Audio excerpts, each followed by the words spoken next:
बोलो जयकारा बोल मेरे श्री गुरु महाराज की जय। श्री श्री 108 श्री तृतीय पातशाही जी श्री गुरु महाराज जी का जीवन। प्रवचन 25। सतगुरु की सेवा 3 प्रकार की कही गई है, तन मन और धन की सेवा। इतिहास में ऐसे कई प्रमाण मिलते हैं कि सेवकों ने समय समय पर इष्ट देव की सेवा हर प्रकार से की। सेवा से ही अपने मनुष्य जन्म के लक्ष्य को प्राप्त किया। तन की सेवा, शारीरिक सेवा करने से सेवक के दिल में सतगुरु के प्रति श्रद्धा बढ़ती है। शास्त्रों ने सतगुरु की सेवा को बहुत ही महत्व दिया है। तन पवित्र गुर सेवा कर, धन पवित्र कर दान, मन पवित्र हरि भजन कर, इस विधि होत कल्याण। मनुष्य संसार में कितनी भी उच्च पदवी क्यों न रखता हो, परंतु गुरु दरबार में मान रहित होकर सेवा करे और सेवा करते हुए अपने को धन्य समझे कि मेरे कितने अच्छे भाग्य हैं कि मुझे सतगुरु के दरबार की सेवा का सुअवसर प्राप्त हुआ।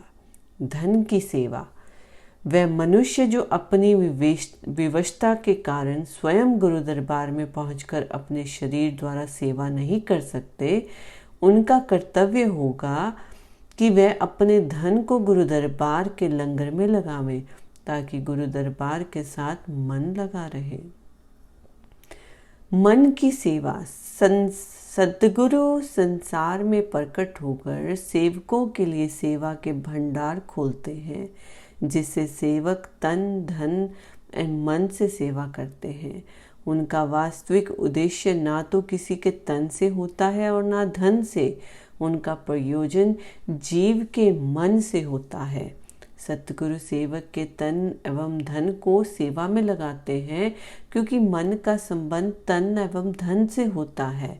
जिधर तन एवं धन जाता है, जरूरी है कि मन भी उधर ही जाएगा और ज़रूरत भी मन को सुधारने की है। भजन अभ्यास, सत्संग, सेवा, दर्शन, आरती, पूजा आदि सब साधन मन को सुधारने के लिए बनाए गए हैं, जिससे मन के प्रत्येक उपाय से संसार की विषय वासनाओं से हटाकर ईश्वर प्राप्ति के मार्ग पर लगाया जाए।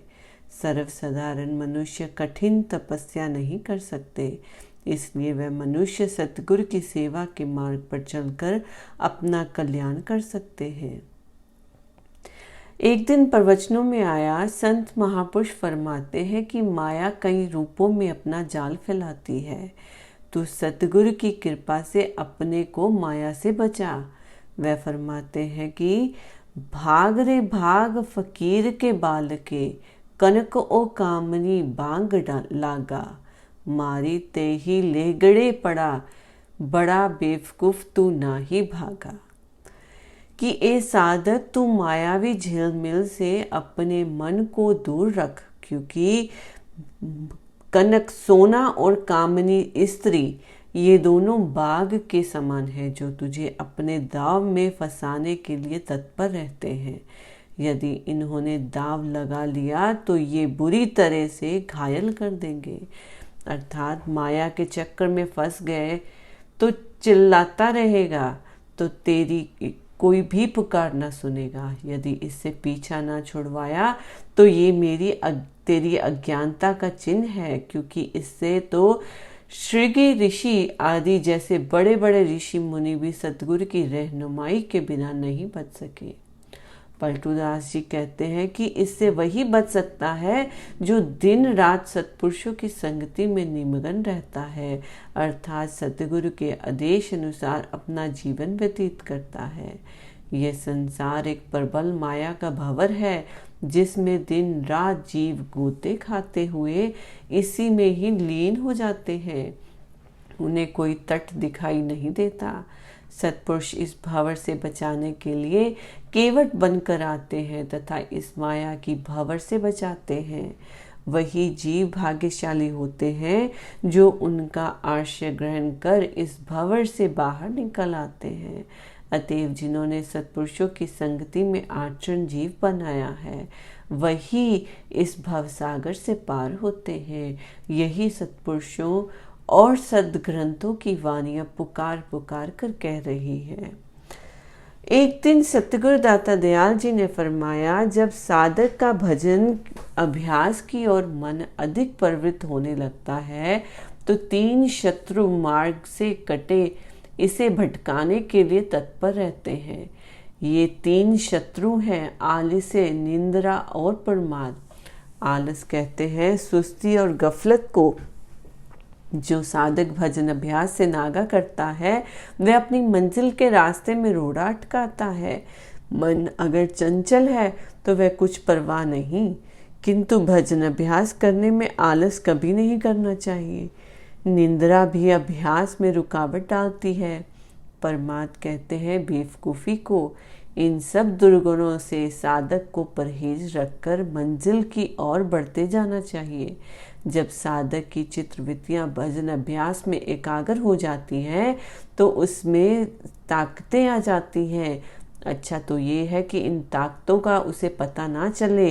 यदि उसे किसी सिद्धि शक्ति का अनुभव होने लगे तो अहंकार करने से परहेज रखे तथा नम्रता एवं गरीबी से काम ले, नहीं तो शीघ्र ही गिरावट की ओर जाएगा, फिर उसे संभालना कठिन हो जाएगा। सिद्धि शक्ति आने पर दूसरों से अपनी प्रशंसा करवाना प्रिय लगता है, दिखावा करना भी स्वाभाविक हो जाता है। ये गलती और धोखा है। परमार्थ के मार्ग में ये भी सबसे बड़ा अवगुण है। यही अहंकार भक्ति मार्ग में साधक के लिए सबसे भयंकर बाधक है। यही पतन का कारण है। अहंकार को सत्पुरुषों ने भयंकर अजगर का रूप कहा है, जिसके मुंह में जाने पर बचना कठिन ही नहीं असंभव भी हो जाता है। इस अहंकार रूपी अजगर ने कितने तपेश्वर और योगियों के तप अथवा योग में ऐसी फुंकार मारी कि उनके लिए किए गए अनेकों वर्ष के तप जप ध्यान सारी कमाई क्षण भंगुर में नष्ट कर दी। कितने ही शारीरिक कष्ट सहे, उपवास किए, नगन रहकर शीत गर्मी और वर्षा ऋतु को सम समझकर गुजारा किया, परंतु अहंकार के एक थपेड़े ने मुंह के बल नीचे गिरा दिया। ये कितना धोखा हुआ। अतएव साधक जिसे साधना के लक्ष्य की प्राप्ति करनी है उसे गुरु भक्ति मग को अपना कर सतगुरु के वचन अनुसार नित्य प्रति अपने मन पर ध्यान रखना चाहिए तथा अहंकार का हनन करके भजन अभ्यास में निरत रहना चाहिए। तभी इस भक्ति और परमार्थ के मार्ग में सफलता प्राप्त होती है। एक दिन प्रवचनों में आया कि जैसे करनी वैसी भरनी, जैसा ज्ञान वैसा ध्यान, जैसा ख्याल वैसा हाल, जो बोएगा वो काटेगा, कीकर बोकर उस पर आम कदापि नहीं पाया जा सकता। जो बीज बोया जाता है वह अवश्य फल लाता है, चाहे वह अति साधारण हो, तुच्छ हो, क्योंकि उसमें फल देने की क्षमता गुप्त रूप से विद्यमान है। बिना बीज बोए कोई भी फल प्राप्त नहीं किया जा सकता। ना ही ऐसा कभी होना संभव है कि बीज तो दिया जाए, बीज बो दिया जाए और फल प्रकट ना हो। मानव रूपी किसान जिस प्रकार के कर्मों की खेती जीवन रूपी भूमि में बोएगा, उस अनुरूप ही अन्याय योनिया रूपी फल की प्राप्ति होगी। अतएव इस जन्म से शुभ कर्मों की कमाई करना ही मनुष्य का कर्तव्य है। यही साथ जाने वाली पूंजी है जिसे संचित करना है। महापुरुष संत सद्गुरु ये कदापि नहीं चाहते कि जीव माया का दास बना रहे। अतः वह उसे इस गुलामी से छुड़वाना और स्वतंत्र करना चाहते हैं। अज्ञानवश जीव ऐसा समझता है कि माया के पदार्थों को पाकर मैं उनका मालिक बन गया हूँ, मगर ये ही उसकी गलत फहमी है। संतों का कहना है कि वास्तव में ये जीव तो उन मायावी पदार्थों का गुलाम हो रहा है और उनके अधीन है, फिर भी अपने को उनका स्वामी समझ रहा है। इसमें बढ़कर धोखा और भ्रम क्या होगा। जब कोई व्यक्ति शत्रु के फंदे में पड़ जाए तो क्या शत्रु अपने कब्जे में आए हुए शिकार को सुखी रहने देगा? हरगिज नहीं। ये स्वयं विचार कर लो कि जीव की दशा कुछ ऐसी है कि इसे गुलामी, दुख और बंधन से छुटकारा पाने का तो ख्याल ही पैदा नहीं होता, फिर छूटेगा भी कैसे? इसके अंदर तो माया की गुलामी का जुआ और कंधों पर दृढ़ता पूर्वक जमाए रखने की ख्वाहिश काम कर रही है।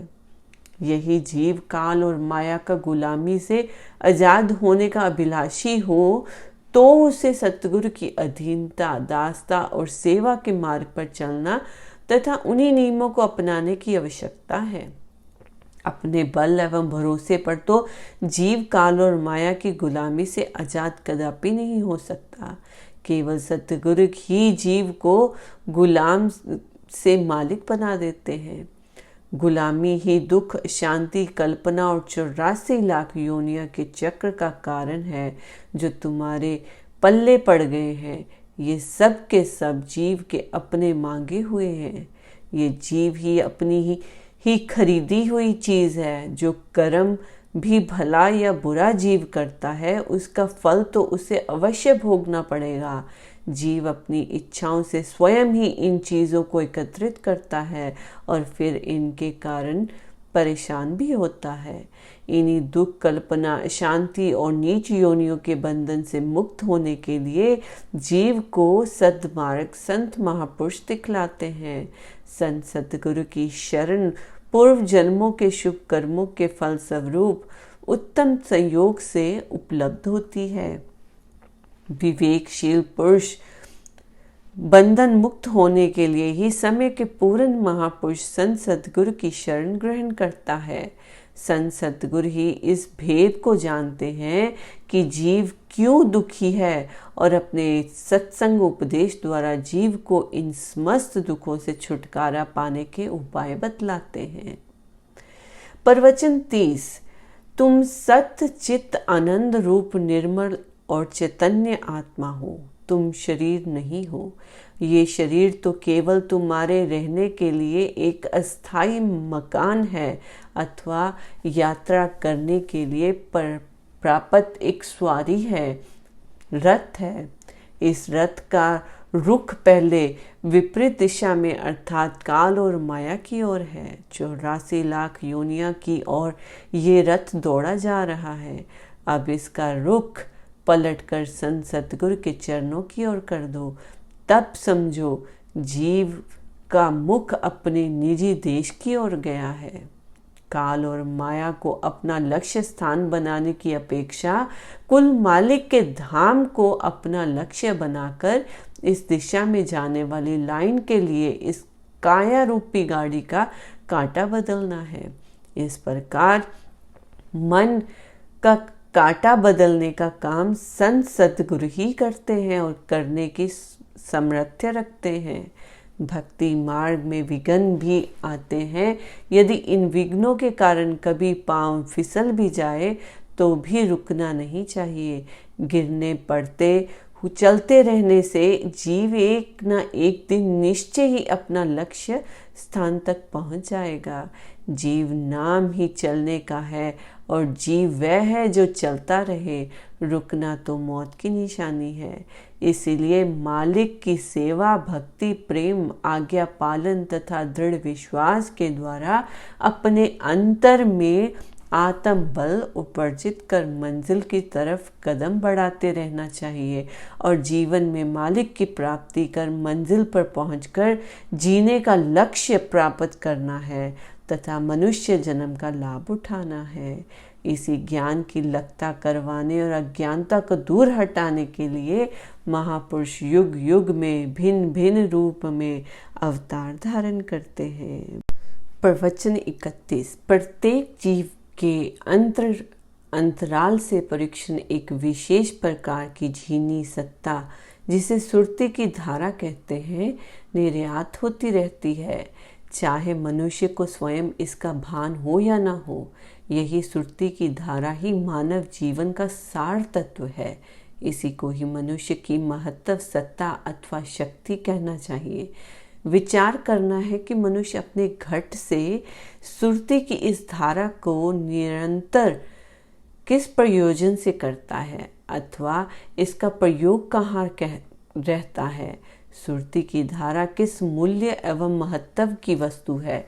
इसका निर्यात कर बदले में क्या वस्तु प्राप्त की जाती है। जिस प्रकार कोई नादान रुपए के मूल्य की किसी वस्तु के बदले 2 कौड़ी का माल खरीद लाए, वैसे ही साधारण प्राणी इस संसार में आकर अमूल्य वस्तु अर्थात सुरती की धारा के बदले निरर्थक मिथ्या मायावी पदार्थ खरीदते हैं, दिन रात उसी में व्यस्त हैं। साधारण प्राणी अपने जीवन का वास्तविक मूल्यांकन नहीं करता, ना ही उसे जानने समझने का यत्न करता है। ये मनुष्य आत्मा है, शरीर नहीं, तथा आत्म सत्ता का जो मूल्य है उसकी तुलना में यदि अरबों खरबों की संपत्ति तथा असंख्य मायक पदार्थ भी प्राप्त हो जाए तो ये कौन सा लाभ हुआ। जीव ऐसा विश्वास कर लेता है कि मैंने बड़ी कमाई कर ली, परंतु विचार तो इस बात का करना है कि संसार के मूल्यवान से मूल्यवान पदार्थ भी यदि उपलब्ध हो तो क्या उनके द्वारा शांत आत्मा को शांति लाभ हो सकेगा अथवा आत्मा पर अनेक जन्मों से चढ़े हुए मलिन आवरणों का उतार सकने में सहायता प्राप्त होगी। यदि ऐसा नहीं हो सकता तो फिर ये समस्त पदार्थ लाभदायक तथा मूल्यवान कैसे हुए। सत्य तो ये है कि संसारिक पदार्थों में आसक्त रहने के कारण सुरती पर माया के मलिन आवरण प्रतिदिन चढ़ते जा रहे हैं। तब भी जीव इन मायक पदार्थों को प्राप्त कर खुशी से फूला नहीं समाता। कितने आश्चर्य एवं दुख का विषय है कि जीव धोखे में फंसकर भी मिथ्या चीजों पर विश्वास करता है, अपने आप को धोखे में डालकर भी खुश हो रहा है। इस भ्रांति एवं गुमराही का भी कोई ठिकाना नहीं। जो जीव आत्मा के हानिकारक एवं आत्मा को नरक में धकेल देने वाली है, साथ ही तो जो आत्मा के लिए अशांति एवं क्लेश का उत्पादक है, उसी को ही प्राणी मूल्यवान एवं लाभदायक समझता है। संत सतगुरु जीव को इस भ्रम तथा धोखे का शिकार होने से बचाते हैं।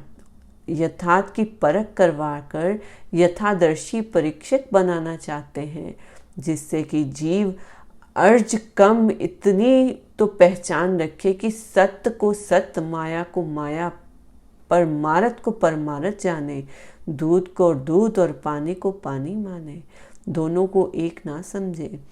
प्रत्येक मनुष्य दिन रात एक तरह का व्यवहार में लेन देन करता है। सुरती की धारा का व्यय करके उसके बदले कुछ ना कुछ प्रत्येक मनुष्य खरीद करता है। ये लेन देन का व्यापार इस प्रकार होता है कि सुरती की धारा जिस दिशा में जाती है वहां से उसी प्रकार के, उसी वातावरण के संस्कार या प्रभाव आकर्षित करके लौटती है। सत्पुरुष समझाते हैं कि जहाँ तक समभाव हो सके आदान प्रदान अर्थात अपने व्यवहार व्यापार को ठीक ढंग से करना चाहिए। सत्य के बदले असत्य नहीं खरीदना चाहिए। लाभप्रद वस्तु अर्थात भक्ति, प्रेम, गुरु सेवा आदि सच्ची वस्तुओं को खरीदकर मनुष्य जन्म का लाभ उठाना चाहिए। प्रवचन 32। यदि कोई व्यक्ति किसी रोग से पीड़ित हो, उसको कीटाणुओं के शरीर में से निकाल देने का भविष्य में परहेज और सावधानी बरतने एवं पूर्ण स्वास्थ्य लाभ करके बलिष्ठ बन सकता है, अन्यथा नहीं। खुद ही विचार एवं अनुमान करो को जीवात्मा के अनुकूल खाद अर्थात विचार एवं संस्कार कौन से हैं। इसका सम्यक विचार करके जो विचार एवं संस्कार आत्मा को उन्नत एवं अनयुक्त बना सके वही सुरती में प्रविष्ट करो। जीवात्मा को अनुकूल खाद्य प्राप्त हो, इस विचार से संत महापुरुष मनुष्य के विचारों को रुख पलटते हैं, जिससे कि एक वह गलत विचारों की भांति करके अपने आप को अधिक रोगी एवं निर्मल कर लेता है। संत सद्गुरु की भक्ति और उनके उपदेश में ही आत्मा के अनुकूल खाद्य पदार्थ हैं। जिसके सुरती में सद्गुरु की भक्ति भावों ने तथा सद्गुरु के ध्यान ने स्थान पा लिया, उसके सभी साधन मानो सिद्ध हुए। महापुरुष जीव से यही चाहते हैं कि वे अपने चित्त में से प्रतिकूल विचारों संस्कारों को निकालकर बाहर करे और अपने अंतर को परिशुद्ध करे। चित्त की परिशुद्धि ही सबसे बड़ा साधन है। प्रवचन 33। जिस माया का जीव को सामना करना है, उसका पसारा भी अति विस्तृत तथा प्रबल है। वह भांति भांति के रूप बदलकर जीव को धोखा देती है। उसमें से नितांत सावधान रहने की आवश्यकता है। भय, लोभ, मान, अपमान, स्तुति, निंदा, सुख, दुख, भलाई, बुराई इत्यादि माया के अनेकों बदले हुए रूप हैं। कोई कहाँ तक गिने। ये सब जीव के सन्मुख सामना करने के लिए आया करते हैं। अतएव इन माया के अनेकों रूपों से सावधान एवं सचेत रहना ही साधक का ध्येय होना चाहिए। इसीलिए अपनी लाभ हानि के स्वयं समझने की यत्न करना चाहिए। यथार्थ की परख करो, अपनी आवश्यकताओं को समझो तथा माया के छल कपट के जाल से अलग रहकर सार तत्व के अनवश्य